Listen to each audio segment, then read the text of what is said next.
Hi, thank you for coming to Compass Starlight. I lost my microphone temporarily. I misplaced it. So I hope the sound comes through okay. Anyhow, this is going to be a reading for the week ahead. This is the Mantegna Tarot. I'm going to shuffle these cards, and then I'm going to cut them, and then I'm going to draw 2 cards from the deck. This is a deck of archetype cards. Let's see what kind of energies we can work with this week. Let's see where we can focus our attention, where we can aim to emulate different characteristics, etc. We have Temperance and Usurp. We have card number 34 and card number 18.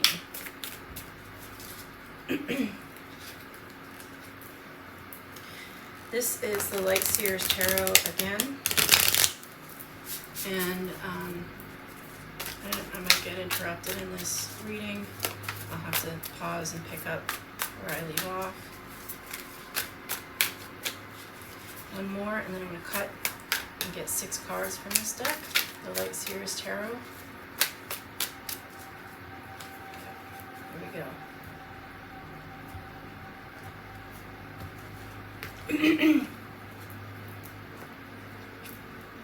We have 21, the World. We have card number 20, Judgment. We have the 3 of Swords. We have the Star. We have the 9 of Pentacles. And we have Justice. Okay. And then finally we have this Divine Feather Messenger. This is the Oracle deck I'm using today. Oops. I have to retrieve that.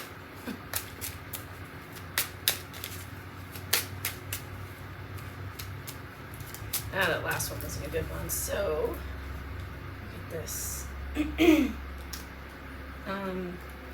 a memorial service yesterday, celebration of life, and it was a long day. I'm very tired, and I did not sleep all night, so you'll probably hear it in my voice. My apologies.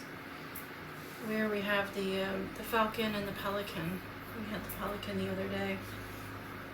Okay, to start out here, we have Temperance card number 34. This is the archetype for moderation. Prevention is the best cure. Moderation. I feel like we saw that. Maybe it was the Pelican, or it was the last reading I had in which the Pelican came up. Temperance, moderation is the best cure. Prevention is the best cure. Be temperate in your actions, in your involvement. Temperance, moderation, prevention is the best cure. Yep, I keep repeating myself, I know. This is perhaps suggesting to abstain from people, places, or situations that can make you feel overwhelmed, overburdened, or avoiding investments that bear no return. This is about not overindulging yourself. Interestingly, we see here there's an animal, perhaps a dog, at the bottom here, seeing its own reflection in the mirror, reminding us to be faithful to ourselves and our own paths. Oh, interesting. We also have card number 18, which is the archetype for inspiration. Listen to the notes. Listen to the notes. Everything lets out. She is harmonizing energy, and she has the sphere of the full moon at her feet. She's grounded by both the material world, the earthly plane, as well as her intuition. and she is able to harmonize that which she sees in both realities. That is definitely something to aim for in the week ahead. With the falcon here, the divine feather messenger, it says, use your keen perception and skill in making decisions. Do not delay. And this suggests an urgency to making those decisions. So go with your gut instinct. Don't overthink things when it comes to making decisions. Trust your intuition. Closely tied to the Egyptian god Horus, who is known as possessing the all-seeing eye, falcon directs awareness to the third eye chakra, or the place of seeing and vision. Exactly. Trust your intuition. Vikings, among others, often used falcon and other birds of prey for hunting. This type of hunting and detection, commonly called falconry, was used in many ancient civilizations, tying this messenger to past lives. There are many types of falcons, and they have all keen vision, great speed, and amazing perception, allowing them to dive quickly and use their skills for fullest advantage.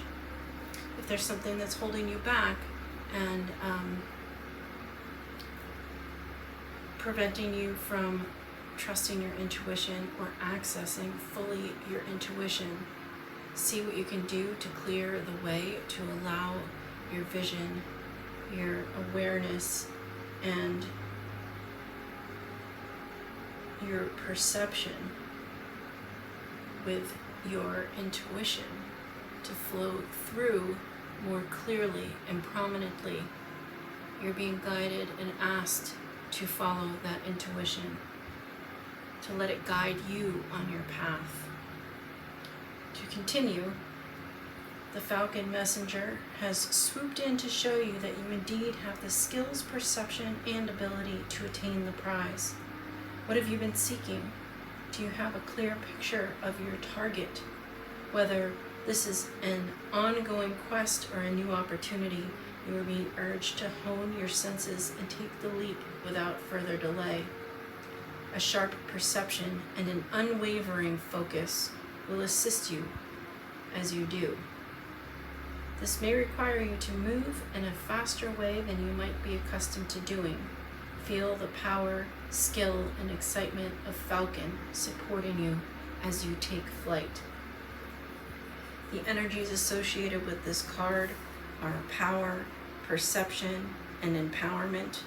It's associated with the seasons of summer and fall, the elements of fire and air, and the colors white and brown. The affirmation says, I follow my instincts and achieve my highest goals. Now with the pelican, this card says, choose to follow the path of forgiveness and raise your vibration. Again, if something is holding you back from pursuing or following or trusting your intuition, try to release it, forgive whatever may be blocking you from trusting your intuition or holding your vibration at a certain frequency. This card asks us to raise our frequency, raise your vibration. The pelican is a water bird with an unmistakable pouch and bill. The bird is quite light and buoyant in spite of its size and is a symbol of lightness on the water. This imagery calls our attention to our own ability to rise above the heaviness of life. The water is a symbol of emotions, and pelican teaches us not to become overwhelmed by them. Most importantly, pelican dives deep into the watery world of emotion and rises back up, urging us to do the same. The action of moving through the emotional world calls for selflessness and forgiveness. The weight of grudges, resentment, and guilt can pull us down below the surface. Pelican Messenger is here to share the power of forgiveness. Now is the time to take a look around your life and see what and who needs forgiveness and release. By attaching ourselves to old pain, judgment, and resentments, we cannot move forward. Forgiveness does not mean giving approval to others' behavior or actions. The power of forgiveness is simply a gift to ourselves that allows us to let go of the past and feel lighter in the present. To forgive others can sometimes be easier than forgiving ourselves, so show yourself the grace of forgiveness. Let go of the weight of old guilt. Forgive and rise above the surface of your life. This card is associated with the energies of forgiveness, selflessness, emotions, the seasons spring, summer, and fall, the elements air and water, the colors brown and white, and the affirmation says, I forgive everything and everyone, especially myself. If you have found some weighty times recently, there is a way back up to the surface. You can attempt to be or strive to be buoyant like the pelican. Come back to the surface. With the tarot here, we have the world to start. This is the closing of a cycle and the beginning of a new cycle. This is also a card here we see around this protagonist, the Ouroboros. This is a card of self-discovery, and in that self-discovery we find truths. We are able to close old cycles and end old habits and patterns that block us. We are able to start new cycles with new growth, new knowledge, new wisdom, new intuition. And in that openness to the new cycle, we find that the world is open to yield to us. The world is your oyster. The next card we have is Judgment. In the traditional tarot, we see people coming out of a coffin, rising up on Judgment Day, and the life that ended in the coffin. The person that was buried is the old you, and now we are being asked to come up and embrace the new cycle.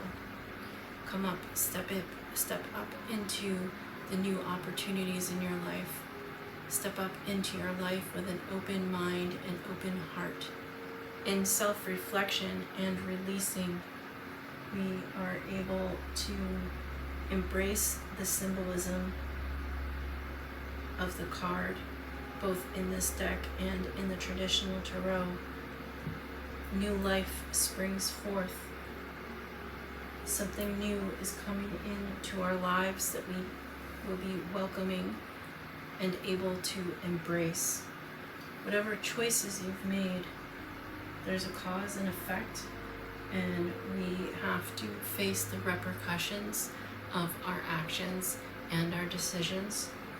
And in doing so, as we face those, we are able to put an end to an old cycle, close the door, make changes from the past.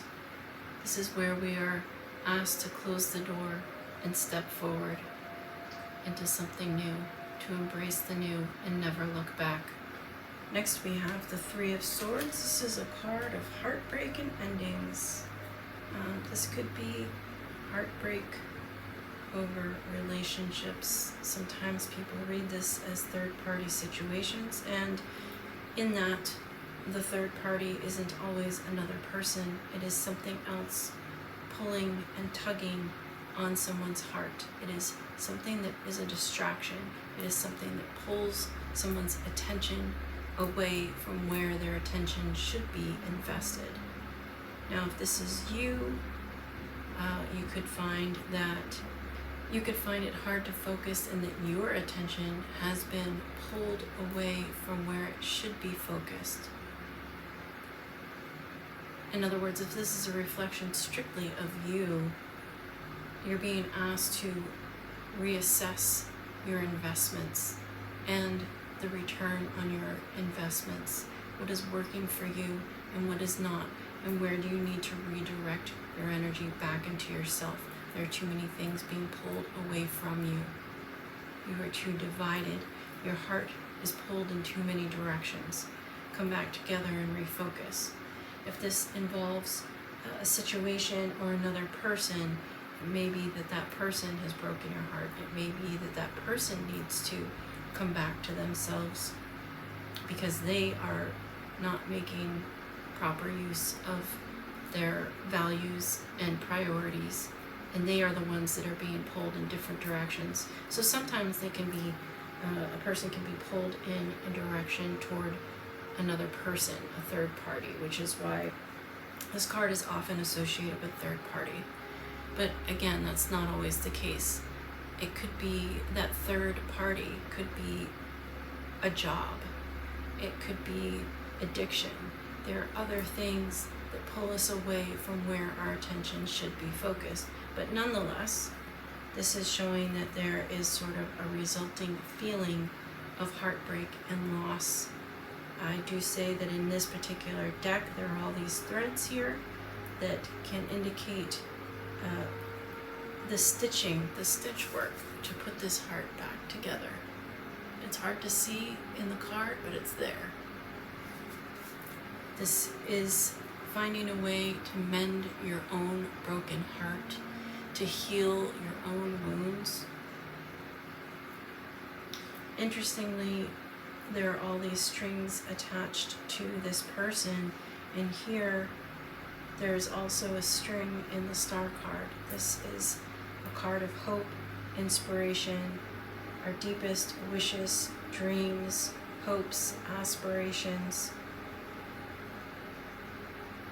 The protagonist in this card is tied to the star, her dream. She does not seem to be clinging too tightly, yet she is tethered to her dream. This is an opportunity for you to come back to the recognition of where your dreams lie. What are your hopes, your goals? What would you like to achieve? And refocus. Instead of being scattered in your heart space, refocus your attention back to yourself and your dreams. And with the world in judgment here, this shows that a new cycle begins where we can get over this heartbreak and follow those dreams and visions.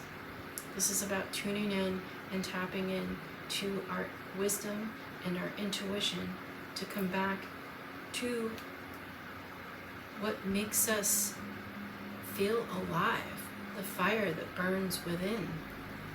Interestingly, a lot of lavender here in these cards, and as well, I feel like this star card really ties back to the falcon here with following your intuition.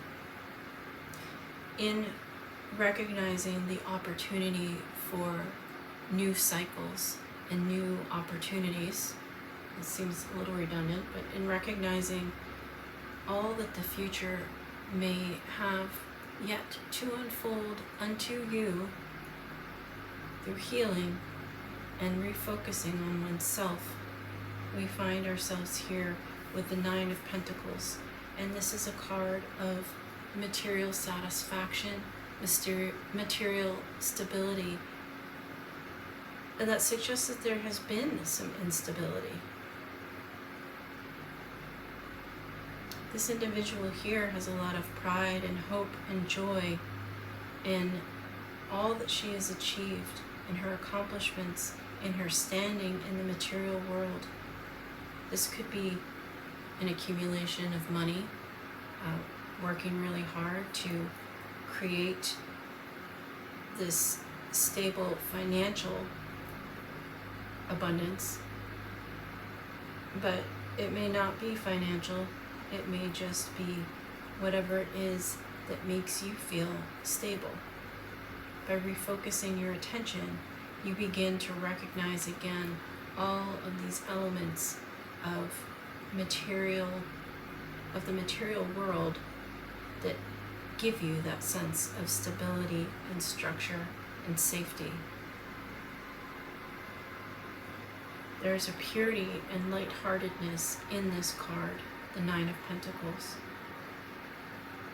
This is definitely a sense of accomplishment and achievement. And it's something to which we could aspire for the week ahead. But I really do feel like intuitively these new cycles coming from the shifts in the energy, closing the doors to old patterns, old people, old habits, any negativity, and putting that to rest, recognizing there's always new and there's something new coming in for you, and refocusing your attention on yourself and on your dreams will put you here in this place of satisfaction. I mean, it is an emotional satisfaction, even though it's a suit of pentacles. It is having emotional satisfaction based on the stability that the material world provides to you, that sense of security and safety. Next we have the Justice card here, card number 11.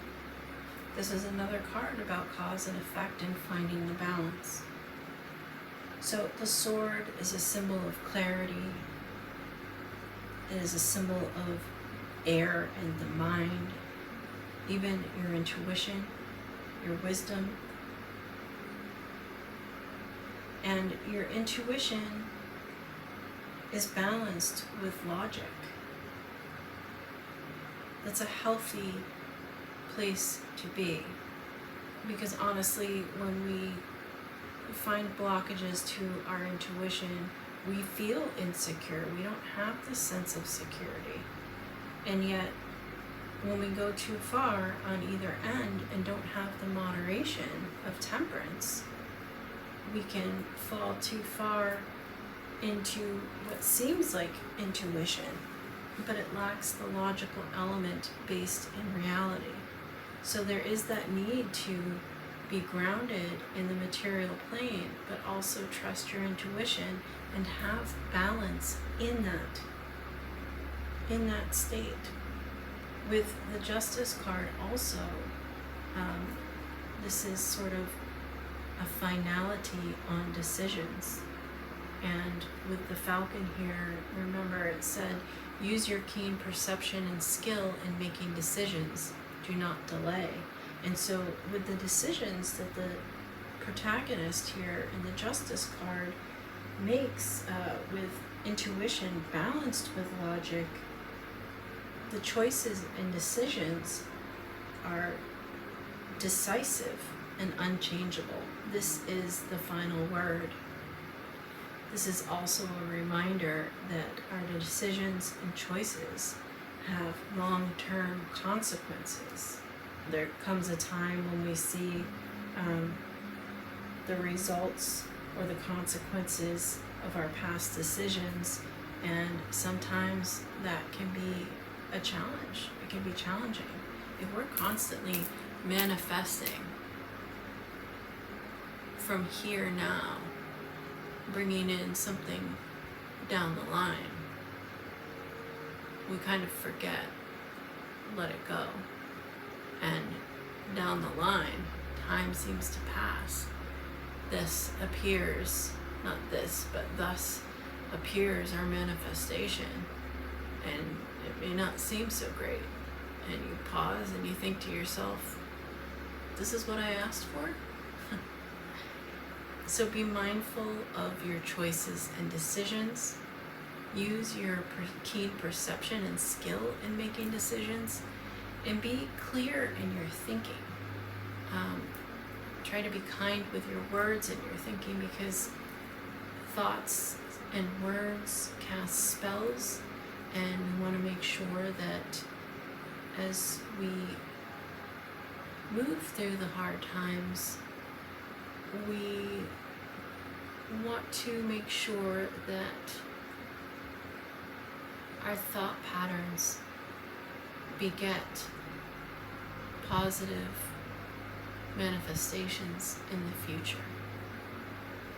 So if you understand what I mean by that, it is a cautionary tale to be very level-headed and balanced as you go through challenging times, because there will be results for your reactions and your responses to whatever challenges you face.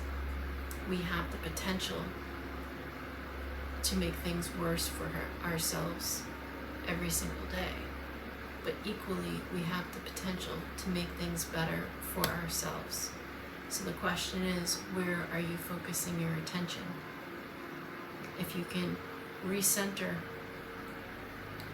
and gravitate to the new opportunities and paths, refocus your attention on your own hopes and dreams and wishes.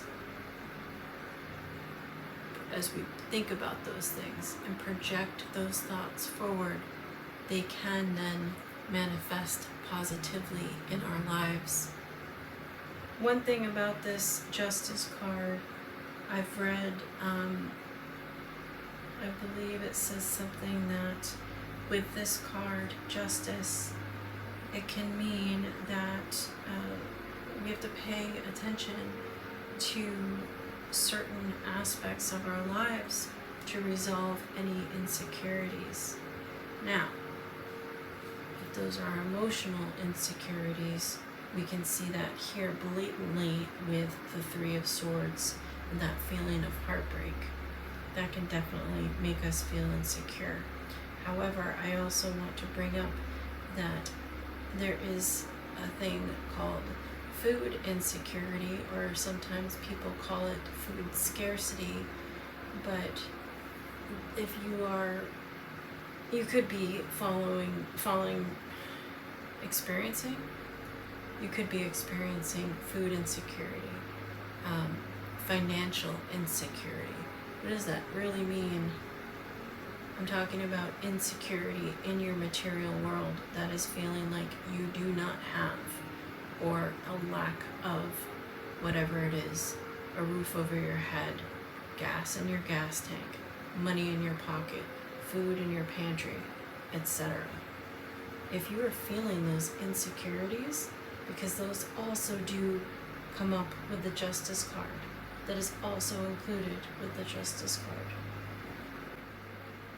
If you are able to identify, focus, and release the old patterns, the old habits, the old cycle, you can work to embrace the new and heal whatever heartbreak your attention is focused on, so that the new abundance can come in, and that is a change in that sense of insecurity.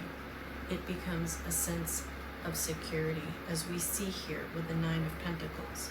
So as I shuffle these clarifying cards, this is the Visconti Tarot. I am actually going to give you a little snippet. I met someone, I think yesterday, but this person was speaking to me today, telling me their story, and I'm trying to be kind and listen to their story, and this person is going on and on and on about the trauma and struggles, and I listened, but when I asked questions or tried to interject comments of hope, that person just kept speaking. And basically the point with that, not that I'm trying to interrupt the person, but the person kept speaking because they're not really interested in anything anyone else has to say, because basically, you know, the poop hit the fan and they are saying it's everybody else's fault, and they're not really coming to terms with that. Now, the circumstances of this individual's life happened in the past, and they're so focused on the past that it seems like they're having a difficulty, struggling to come to terms with the present and the future. So the present for this individual is that he's homeless. I mean, I get that. I'm not far from that situation. Is it a result of my own choices and actions? You bet. I stand by that. The point being, he's telling the same story of hardship over and over again to anybody who will listen, or even those who won't listen, but they're still standing around. It's not getting him anywhere in the future. It's not making his path any clearer. But if this individual were able to release the story he keeps telling, if he were able to refocus his attention on his present and future, appreciate what he has going for him, he would begin to see people be more helpful to him, people being more willing to assist him, and also he would have some appreciation of the things that he does have, like food. He has a car that he can stay in. This is the Knave of Chalices. You understand my point in bringing up that gentleman's situation? When you tell the same story over and over again, especially a negative one, the negativity begets more negativity. But if you can turn off, if you can redirect yourself, even when you start in again talking about the same old thing, you say, oh, I'm not supposed to talk about that. Oh, let me change the subject. I keep bringing this up. I'm sorry. I don't mean to talk about it myself all the time. If you can challenge yourself mentally to refocus your own attention, where your thoughts go, things grow. In that sense, you release the old, the past, and you can find something new and healthy to focus, on which to focus your attention. I'm going to get interrupted here. Okay, I think a card flipped in here. We have the Knave of Chalices, the Seven of Swords, and I don't know if that, I think that might be the World that is there on the table. I swore I saw one that flipped. Alright, I guess not. There's one. Death. Alright, let's see what this is. That is the World, and that is death.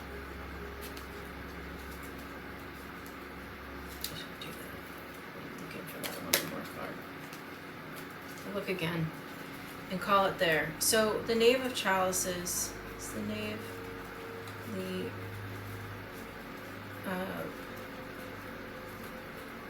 the Page of the Knight, I believe it is the Page.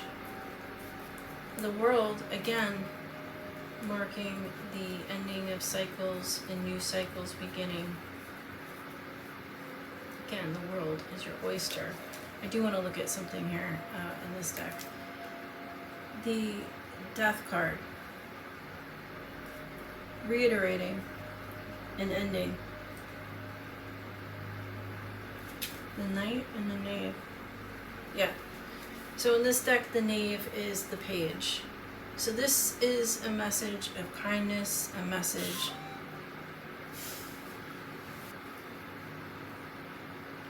So this is a message of kindness,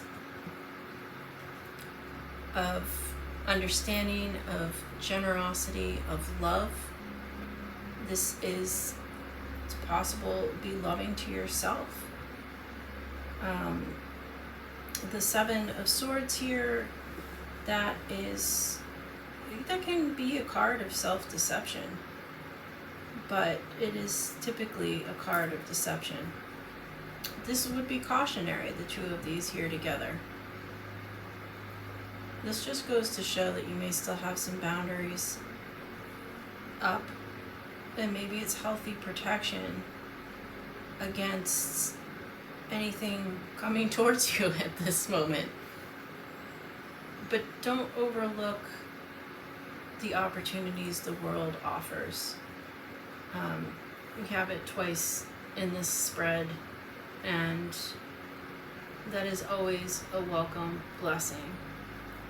With the Death card, it's not much unlike the Judgment card. It is an ending, a death, but it is also indicative of a new cycle. So we saw the Ouroboros here in this particular deck's World card. The Death, the skeleton in this Death card also has the snake. It's not the Ouroboros, but it is a snake, and it's in the shape of a bow. So basically, that's really interesting. I never noticed that before. The bow and arrow, people talk about the energy, right? You draw it back, and that can be sometimes revisiting the past, going back into a negative place or going through negative feelings. But when you're down on your luck, from that point and through the recognition of it, you can then project yourself forward into better times, better opportunities. So it's interesting that this deck's Death card is holding the snake in the shape of a bow. Just reiterating the self-introspection, the self-discovery here with the Ouroboros, and moving forward into new cycles and new opportunities. I'm going to leave the weekly reading here and hope that you got something out of it. Looks like growth and transformation, and perhaps the ability to move ourselves forward into more positive cycles. Thank you for coming to Compass Starlight.